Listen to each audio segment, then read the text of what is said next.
menu de ce journal, conférence de presse du gouvernement. Ce matin, Rémi Fulgence d'Anguinou et Stanislas Ouareau étaient face aux journalistes. Ils sont revenus sur plusieurs sujets brûlants de l'actualité avec des réponses parfois très directes aux questions. Au CHU Bogodogo, étudiants, stagiaires et travailleurs ont manifesté, les premiers contre les retards de paiement de leurs frais de stage, les deuxièmes contre les tentatives d'intimidation dont ils seraient victimes de la part de leurs supérieurs hiérarchiques. Les détails tout à l'heure. Et puis, le dossier de ce journal sera consacré aux relations très tendues entre les directeurs de communication des institutions publiques et les cellules officieuses de communication généralement appelées activistes. Les uns brandissent leur légitimité quand les autres parlent de leur efficacité. Voilà pour le sommet, bonsoir et bienvenue. Mais avant de développer ce titre, sachez que l'ancien président tunisien est mort. Ben Ali est décédé aujourd'hui même en exil en Arabie Saoudite. Nous y reviendrons en fin du journal. Et puis au Burkina Faso, le chef de l'État et plusieurs membres du gouvernement sont arrivés aujourd'hui même à Bobo-Dioulasso dans le cadre du Forum national de la jeunesse. Le point d'orgue de l'événement sera demain avec la clôture de ce forum auquel participent près de 1000 jeunes sous le thème « Rôle et responsabilité de la jeunesse dans l'édification d'une nation unie, prospère et émergente dans un contexte de lutte contre l'insécurité ». Les détails et les réactions dans nos éditions prochaines.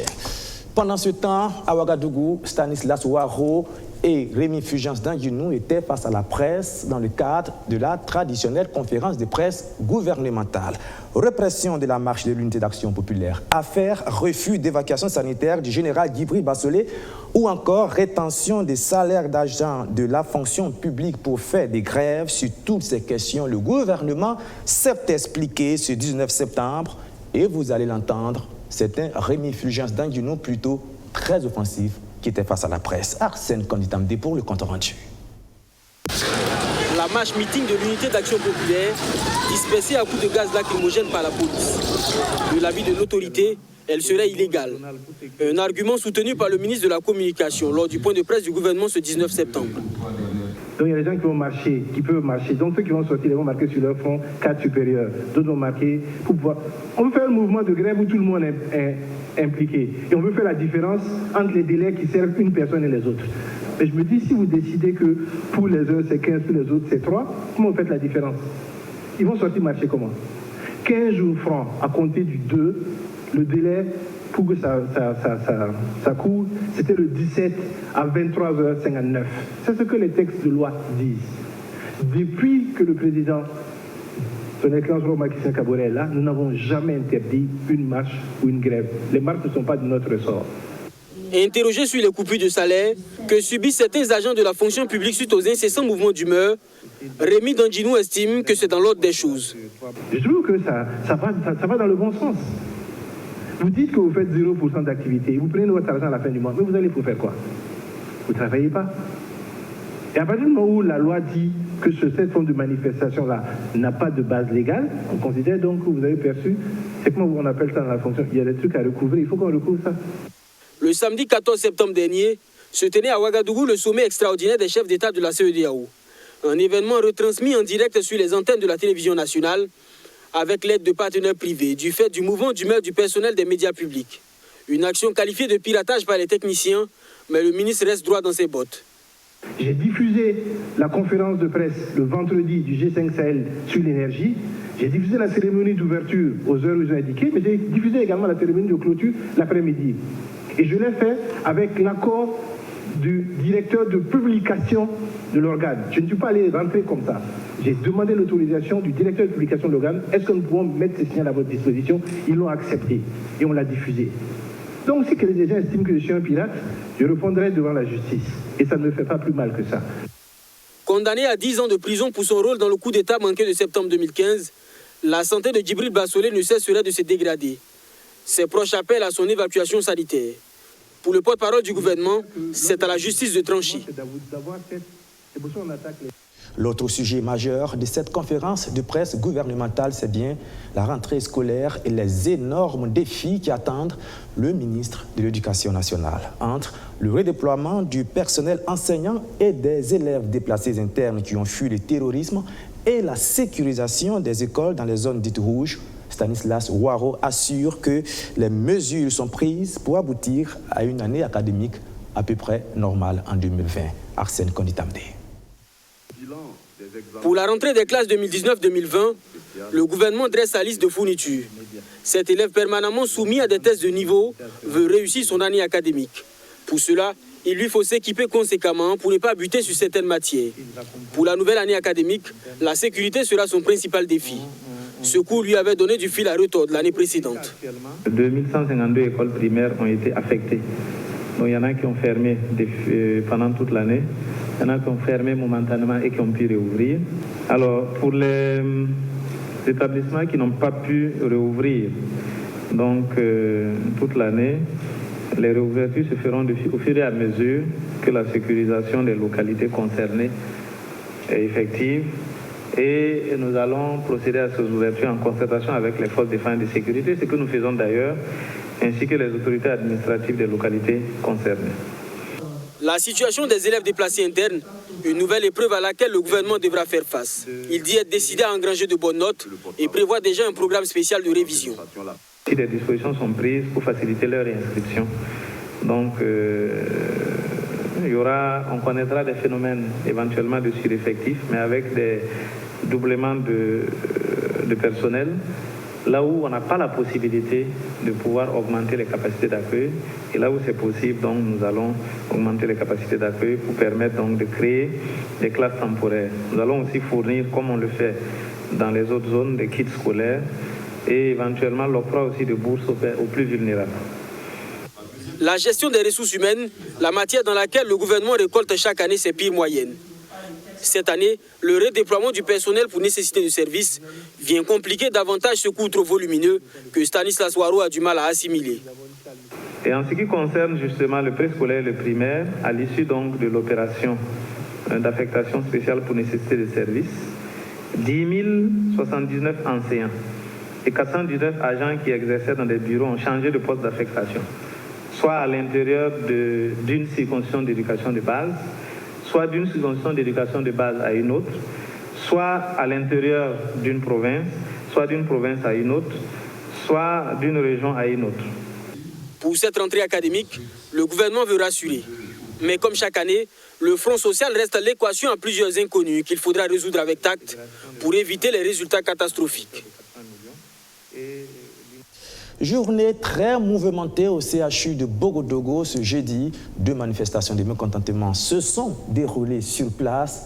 D'abord, 16 étudiants stagiaires de l'hôpital qui n'en peuvent plus. Cela fait plusieurs mois maintenant qu'ils ne perçoivent plus leurs frais de stage. Ils ont alors décidé d'entamer un mouvement d'arrêt de travail illimité. Abdourazak Traoré pour le compte-rendu. L'arrêt de travail illimité des étudiants stagiaires du centre hospitalier universitaire de Bogodogo débute ici dans le couloir de l'administration. Ils sillonnent tout le bureau. Arrivés chez le chargé de communication, ils sont invités au dialogue. Ils opposent un refus catégorique. La manifestation du jour ne peut être résolue par un communicateur, scande-t-il. Ils poursuivent leur périple. Après avoir bruité pendant de longues minutes devant le secrétariat de direction générale, ils n'obtiendront pas gain de cause.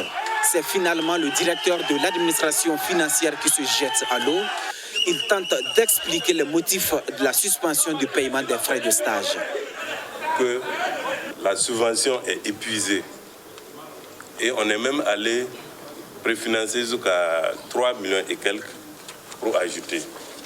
Et comme l'hôpital n'a pas suffisamment de ressources, sinon ce qui était possible, c'était de procéder à des préfinancements en attendant que le ministère puisse ajouter une rallonge sur la subvention. Les explications du DAF n'apaisent pas la situation. Les stagiaires sont remontés. Je ne pense pas que ce soit la bonne manière de nous recevoir. C'est comme si on intercepte, vous dites ce que vous voulez à dire et puis bon, ils vont se casser. Ça ne va pas. Je ne pense pas que nous sommes là ce matin pour ça. Nous sommes là pour comprendre. Ce n'est pas pour que vous nous répétez ce que vous avez dit il y a 10 ans, il y a 2 ans, il y a quoi. Non. Nous voulons que vous nous dites ce matin quand est-ce que nous serons payés. On va régler ça une bonne fois pour toujours. Chaque fois, c'est le même hôpital qui a des soucis. Mais pourquoi vous? La question, mais pourquoi vous? Voilà. Ailleurs, il n'y a aucun problème. Mais pourquoi vous?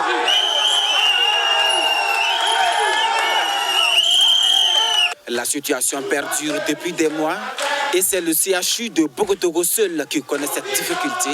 C'est donc l'incompréhension. Les impayés depuis depuis 3 mois pour certains, notamment la 8e année, et pour les internes, stagiaires internes 7e année, c'est depuis le mois de juillet.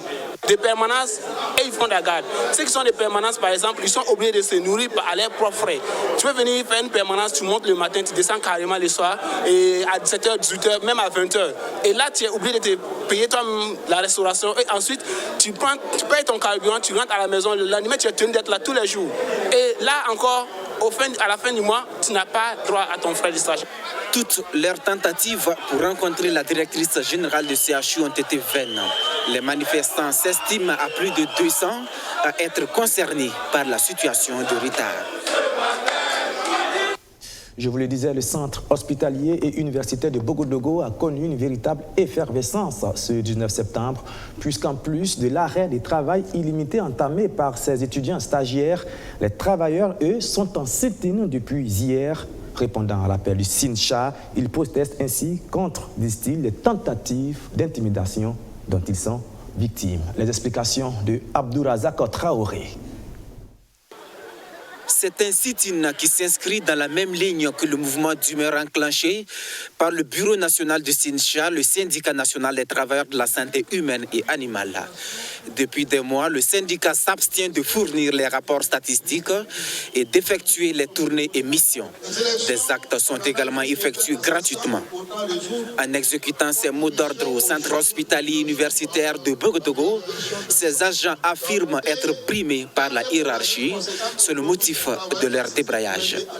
Mais on s'est rendu compte qu'au niveau de l'hôpital de Bogotogo, il y a certains chefs de service, certains directeurs zélés qui menacent les travailleurs. On a vu les menaces sur le plan verbal, les lettres d'explication qu'ils ont données à des travailleurs, les demandant de ne pas suivre le mot d'ordre de grève.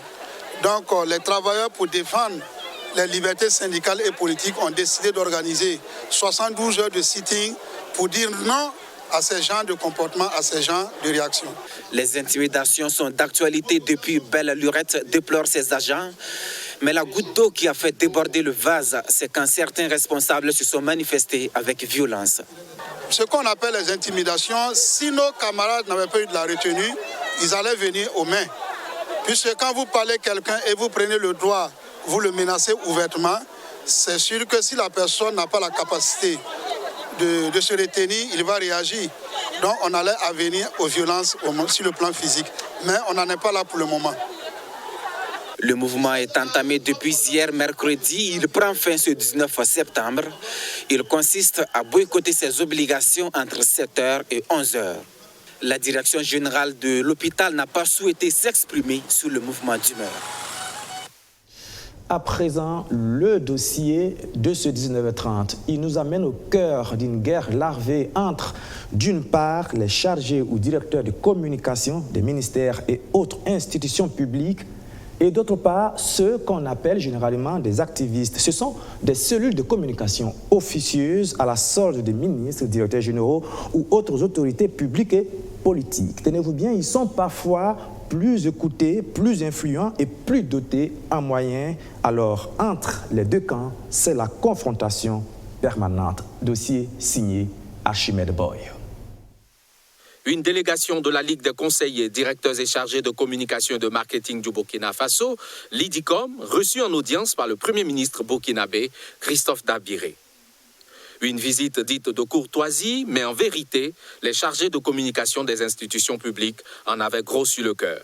Nous avons soumis un certain nombre de difficultés et son Excellence s'est fait fort d'accepter, porter nos doléances, porter nos difficultés au sein du gouvernement, au sein du patronat. Parmi ces difficultés, il y a surtout ce qu'ils appellent une menace sur le métier. Dans un contexte politique marqué par la grande propagande, les directeurs et chargés de communication et de marketing des institutions publiques font face à la concurrence que leur imposent les activistes du pouvoir. Ces jeunes qui travaillent l'image des personnalités publiques sur les réseaux sociaux. Ministres, députés, directeurs généraux, ils sont nombreux à s'attacher les services de ces jeunes. Au lendemain de la rencontre entre le chef du gouvernement burkinabé et les chargés de communication, nous retrouvons le président de la Ligue pour en savoir davantage sur le fond du problème. La Lidicom est très remontée contre ces activistes qui leur font ombrage. Les activistes aujourd'hui, effectivement, on le dit sans sourciller, sont la gangrène de la communication institutionnelle au Burkina Faso. Souvent, c'est à croire que c'est l'activiste qui est plutôt le directeur de communication de la structure et le directeur de la communication est un agent de l'activiste. Puisque l'activiste est informé, il partage même certains moments avec l'autorité, plus que le directeur de communication qui est commis officiellement. Des activistes qui ont pourtant un défenseur et pas des moindres.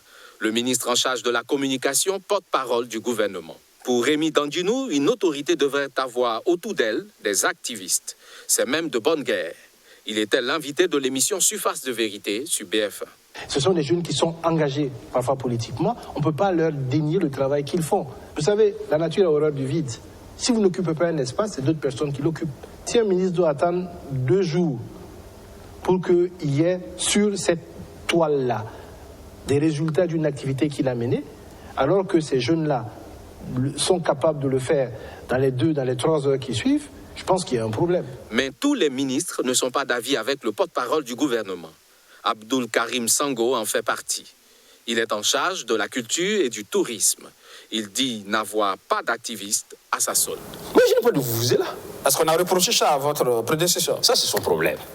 Moi, je n'ai pas de vous là. Parce que j'ai horreur du clientélisme dans l'État. Emmanuel Tapsoba est très actif sur les réseaux sociaux. Il est en charge d'éthique dans le bureau exécutif national du Mouvement du Peuple pour le Progrès, MPP. Pour lui, la terminologie activiste ne sied pas. Même s'il reconnaît qu'un recadrage de ces jeunes s'impose, cette guéguerre n'a point lieu d'être. Moi, je vais rectifier en disant que ce n'est pas des activistes, ce sont des animateurs des réseaux sociaux. Et je pense que entre les animateurs des réseaux sociaux et les DCPM, entre guillemets les directeurs de communication de la presse ministérielle, il n'y a pas de tension entre eux. Au fait, au début, oui, mais maintenant, il y a une compréhension qui est née. Je suis parfaitement d'accord qu'il faut, c'est vrai, recadrer certains animateurs, oui, pour ça, mais n'empêche que c'est eux qui font vraiment le gros boulot. Issa Napon est journaliste. Il y a quelque temps, il a eu une expérience de directeur de la communication dans une institution de la place. Il ne nie pas cette confusion de genre. Aujourd'hui, il est retourné au journalisme à la radio nationale. Avec un peu de recul, il a son avis sur la question. Tel que ce phénomène se voit ici au Burkina Faso, je peux dire que c'est un danger pour les directeurs de communication, les personnalités en charge de communication des institutions. Il faut les faire former et il faut leur dire comment les choses se passent et surtout les placer sous la coupe de votre directeur de communication. Parce que sinon, on aboutit à des choses comme la loi contenue dans le nouveau code pénal qui actuellement empêche les journalistes de faire leur travail, ou alors on aboutit à de la prison pour diffamation ou des choses comme ça. Cette confusion de genre entre activistes et communicateurs serait la conséquence d'une conception réductrice du rôle des directeurs de communication. Au Burkina Faso, la plupart des DCPM sont réduits à leur plus simple expression. On a l'impression que directeur de la communication, c'est relation avec la presse, les médias. Le jour qu'on a quelque chose à faire, écoute, contacte les médias, fais-les venir. Et ça s'arrête là. Il faut quand même reconnaître qu'il y a des directeurs et chargés de communication qui élaborent leur stratégie et qui les mettent en œuvre. Entre activistes sur les réseaux sociaux et chargés de communication dans les institutions, il est clair, les rapports ne sont pas aisés. Et c'est aussi ça, la plaie de la communication gouvernementale, estiment certains analystes. Plus besoin de vous rendre dans les administrations concernées pour avoir l'information au sujet de l'établissement de certains papiers comme un casier judiciaire, un certificat de nationalité ou encore un registre de commerce. Et ce, grâce à la messagerie de la téléphonie mobile. C'est ce que propose une plateforme lancée le 17 septembre dernier. Luc Pabelgem. À défaut de finir avec les lézards des palais de justice et des autres tribunaux du pays, c'est une plateforme qui pourrait diminuer des pratiques qui ont la peau dure au Burkina Faso. Jusque-là, ils sont nombreux les usagers à se faire gruger pour de simples délivrances d'actes de justice. Le ministère en charge de la justice, dans sa quête de modernisation, lance la messagerie SMS pour les actes usuels délivrés par les services de la justice. Nous venons de lancer effectivement la messagerie par SMS pour permettre aux citoyens de pouvoir donc par ce mécanisme-là avoir un certain nombre d'informations concernant des actes délivrés par la justice. Il s'agit essentiellement du casier judiciaire, du certificat de nationalité, de l'ordonnance de prise en charge, de l'ordonnance de cession volontaire des salaires, etc. Alors par ce biais, nous avons voulu faire ça pour trois raisons principales. D'abord, il s'agit de faciliter donc la tâche aux citoyens, parce que certains sont obligés d'abord de se déplacer pour avoir des informations avant de constituer leur dossier. Deuxième raison, c'est qu'en se déplaçant souvent pour avoir des informations, les citoyens ont souvent affaire à des personnes qui gravitent autour des palais et qui, donc même pour simple renseignement, peuvent les arnaquer et prendre de l'argent. Et troisième raison, c'est que depuis un certain temps, nous avons entrepris au niveau du ministère de moderniser nos outils, de moderniser le système. C'est une plateforme qui informe les usagers des palais sur tout ce qu'ils sollicitent auprès des tribunaux. À ce niveau, les statistiques font état de près de 470 170 actes délivrés en 2018 contre 432 575 en 2017. Ces demandes ont presque doublé au niveau des greffes avec une augmentation continue depuis les 10 dernières années pour 171,8% de volume des actes délivrés au niveau des tribunaux de grande instance. Pour cette opération, le ministère en charge de la justice s'est attaché les services d'un privé. C'est simple. À travers une syntaxe, ça veut dire le nom du document que vous souhaitez recevoir au niveau du palais de justice. Vous demandez juste, vous faites la requête sur le 3439 et vous allez recevoir les informations qui vont vous permettre de constituer votre dossier à les déposer. Donc pour le moment, nous sommes avec l'opérateur téléphonie Telmob. Nous allons travailler à l'étendre auprès des autres opérateurs qui sont Orange et puis Télécel. Casier judiciaire, certificat de nationalité, registre de commerce et de crédit immobilier, demande d'ordonnance de prise en charge, de rectification administrative, de cession volontaire de salaire sont les actes de justice les plus sollicités par ordre décroissant. Pour des informations concernant ces actes, il suffit désormais d'envoyer au 3439 nationalité pour certificat de nationalité, casier pour bulletin de casier judiciaire, RCCM pour registre de commerce, rectification pour rectification administrative, cession pour cession volontaire de salaire, ordonnance pour ordonnance de prise en charge et suivre les instructions. En attendant la grande réunion de concertation État-secteur privé prévue pour le mois d'octobre prochain, les deux parties se sont retrouvées en début de semaine pour des rencontres préparatives. Le compte rendu de Sandrine Zougouri. 26 préoccupations et recommandations au total ont été retenues à l'issue des rencontres régionales État-secteur privé tenues en mai dernier. 4 mois après, Aruna Kabore et ses collaborateurs sont de nouveau face aux acteurs du secteur privé des 13 régions du Burkina Faso pour cette fois-ci examiner et apporter des réponses aux difficultés qui minent les secteurs d'activité de ces opérateurs économiques. Cette rencontre va déboucher sur des propositions, des réponses concrètes donc, du gouvernement par rapport donc, aux préoccupations du secteur privé, mais aussi elle va permettre donc, de traiter des préoccupations majeures qui ont été soulevées dans les régions qui ont été ramenées ici, afin donc qu'à la fin, avec les autres rencontres sectorielles qui auront lieu jusqu'au 24, nous puissions disposer d'un document final qui fait le point de la mise en œuvre des engagements passés pris par le gouvernement et par le secteur privé et qui nous donne les éléments pour la rencontre de Bobo qui aura lieu les 14 et 15 octobre. L'agriculture serait l'avenir du Burkina Faso. Présent pour la première fois à cette rencontre État-secteur privé, Salif Ouedraogo dit être venu partager sa conviction avec le secteur privé. Effectivement, l'agriculture, c'est l'avenir de notre pays. Et nous avons besoin du secteur privé. Pourquoi? Parce que nous avons non seulement l'initiative 1 million de tonnes de riz qui a besoin d'aménagement structurant. C'est-à-dire c'est l'aménagement du périmètre pour maîtrise totale de l'eau. Et là, il faut des investisseurs et nous avons besoin que les privés viennent prendre des terrains et qu'ils aménagent autour du barrage de Samandini, autour du barrage du Sourou et même au niveau du Bagri. Donc l'État seul ne peut pas avoir ces financements et nous voulons que le secteur privé, surtout nos opérateurs économiques, sachent que l'agriculture, c'est l'avenir.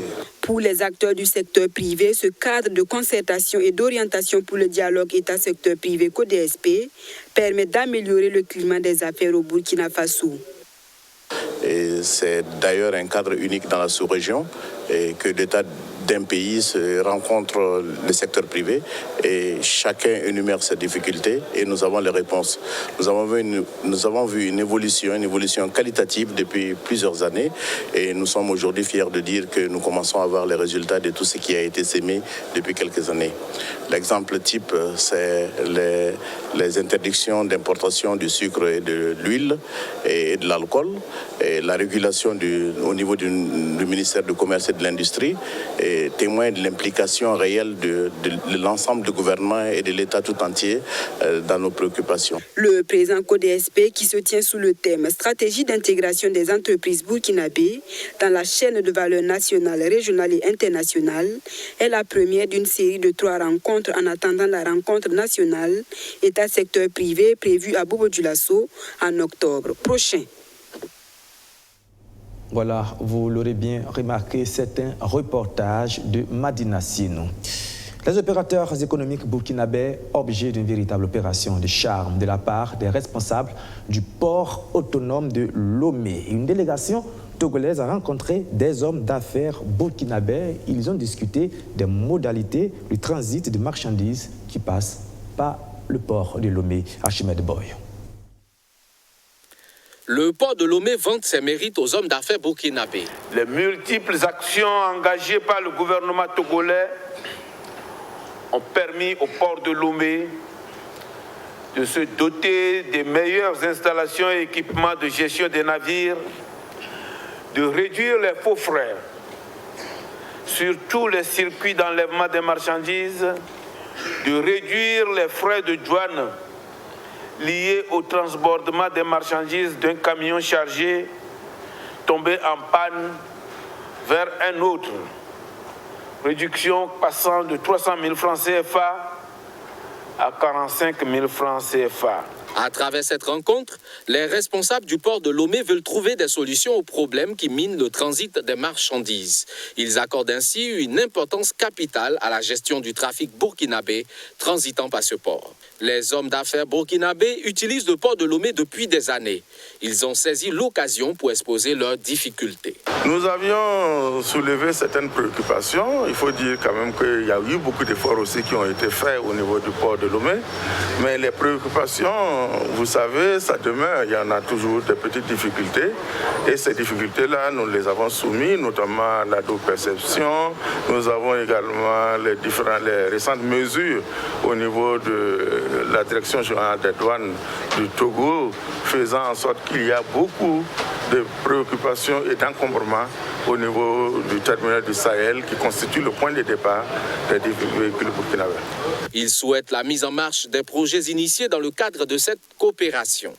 Une coopération qu'ils qualifient de très renforcée. Nous avons des relations très renforcées avec le port autonome de Lomé puisque nous avons une représentation très dynamique à l'intérieur de ce port.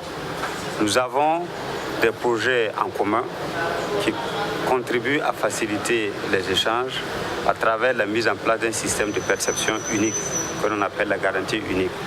Donc nous souhaiterions que dans le cadre des perspectives de fluidité des échanges sur le corridor, cette initiative puisse voir le jour d'ici le 1er octobre 2019. En mai 2017, la communauté portuaire de Lomé était à Ouagadougou pour célébrer ce partenariat mutuellement bénéfique avec les opérateurs économiques burkinabés et définir des stratégies communes de gestion de la plateforme portuaire. Ce rendez-vous a permis aux deux parties de s'engager à concrétiser un partenariat gagnant-gagnant. Voilà, et avant de refermer ce journal, je vous rappelle cette information. L'ancien président tunisien est décédé ce 19 septembre. Ben Ali a régné à la tête de la Tunisie pendant plus de 2 décennies, de 1987 à 2011. Il est mort à l'âge de 83 ans en Arabie Saoudite, où il vivait en exil depuis la révolution de 2011 qui l'a chassé du pouvoir. Voilà, et c'est la fin de ce journal. Merci de l'avoir suivi et merci de votre fidélité renouvelée. On se retrouve demain à 19h30 pour notre session d'actualité.